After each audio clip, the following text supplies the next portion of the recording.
बच्चों आज हम आपको बताएंगे एलसीएम निकालना। क्या बताएंगे? एलसीएम का क्या होता है फुल फॉर्म भाई? एल से होता है लोवेस्ट, क्या होता है?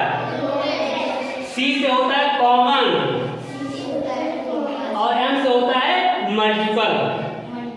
मतलब हो गया लोवेस्ट कॉमन मल्टीपल। इसे हिंदी में क्या कहते हैं? लघुत्तम समापवर्ग। क्या बोलते हैं? हाँ, तो देखिए आज हम एलसीएम निकालना आपको बताएंगे दो विधियों से। पहली विधि कौन सी होगी? गुणनखंड विधि। और दूसरी विधि कौन सी होगी?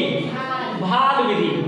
एक ही वीडियो के माध्यम से आप एलसीएम निकालना सीख जाएंगे। ठीक है, सबसे पहले देखते हैं हम गुणनखंड विधि से 10 एवं 15 का एलसीएम निकालेंगे। कितना निकालेंगे?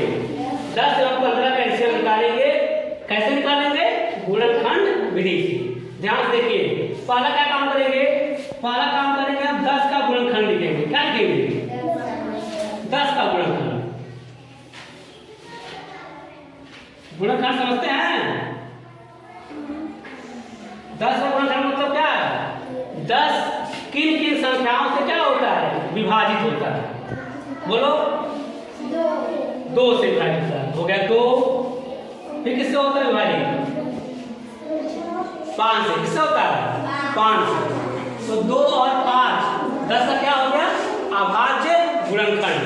ठीक है, ऐसा हम लिखेंगे 15 का गुणनखंड।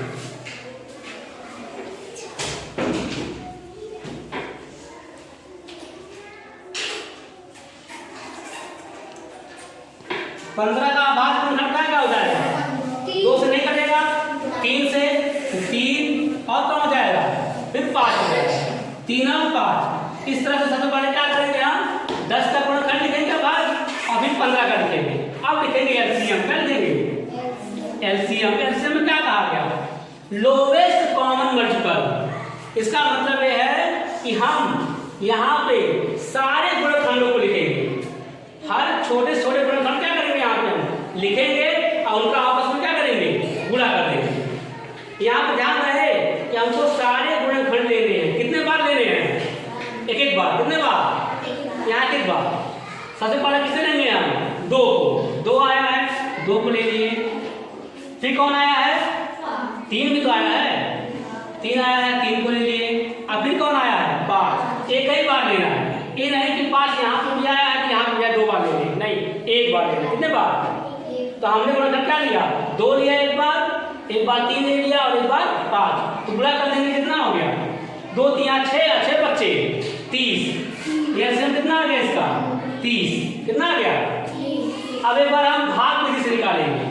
अगर वहां पर भी 30 आ गया, इसका मतलब क्या है? कि सही निकाला गया है ना। तभी तो दोनों विधियों से सही आ रहा है। देखिए अब भाग विधि से, भाग विधि निकालने के लिए हम दोनों को एक साथ लिखते हैं। कैसे लिखते हैं? एक साथ, और बीच में क्या लगाते हैं? कॉमा। कई बच्चे ऐसा होते हैं कि संख्याओं को लिखते हैं, बीच में कॉमा नहीं लगाते। अगर आप बीच में कॉमा नहीं लिखेंगे तो क्या हो जाएगा? वो गलत हो जाएगा। कैसे गलत है? देखिए, अगर हम बीच में 10 15 लिखे कॉमा ना लगाए तो यह 10 15 नहीं हुआ, तो 1000 कितना हो गया? 15 हो जाएगा। हमें निकालना किसका था?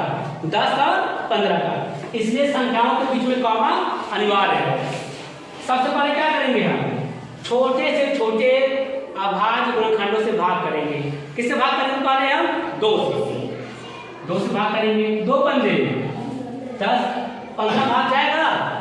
जिसमें भाग नहीं जाएगा उस संख्या क्या करेंगे? हम उतार देंगे। फिर हम चेक करेंगे 2 से भाग जाएगा 5 में? नहीं। 15 में? नहीं। तो किससे लेंगे? 3।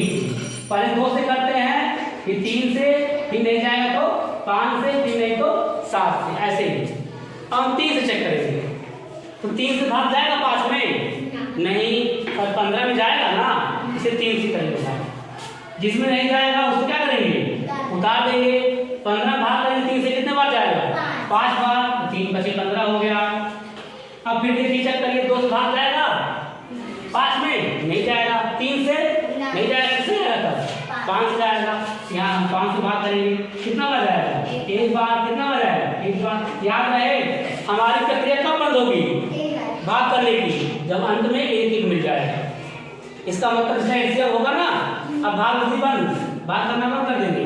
अब लिखेंगे एलसीएम बराबर जितने हम लोगों से भाग किए थे, है ना, उनका क्या करेगा आपस में गुणा कर देंगे। तो हो गया 2 गुणे 3 और गुणे 5, तो 2 दिया 6 और 6 बचे 30। इसका मतलब हमारा आंसर क्या है? सही है, जो गुणनखंड विधि से भी 30 आ रहा है और भाग विधि से 30 आ रहा है। तो आपको समझ में आ गया एलसीएम? बोलिए, सबसे आसान विधि कौन लगी आपको, गुणनखंड विधि या भाग विधि? गुणनखंड विधि। दोनों विधि आसान है, हमें तो सबसे अच्छा कौन लगता है? भाग विधि, क्योंकि इनको इसमें क्या होता है, सबको एक साथ लेकर के हम एलसीएम निकाल सकते हैं। इसमें क्या होता है, सबका अलग अलग का भाग गुणनखंड लिखना पड़ता है।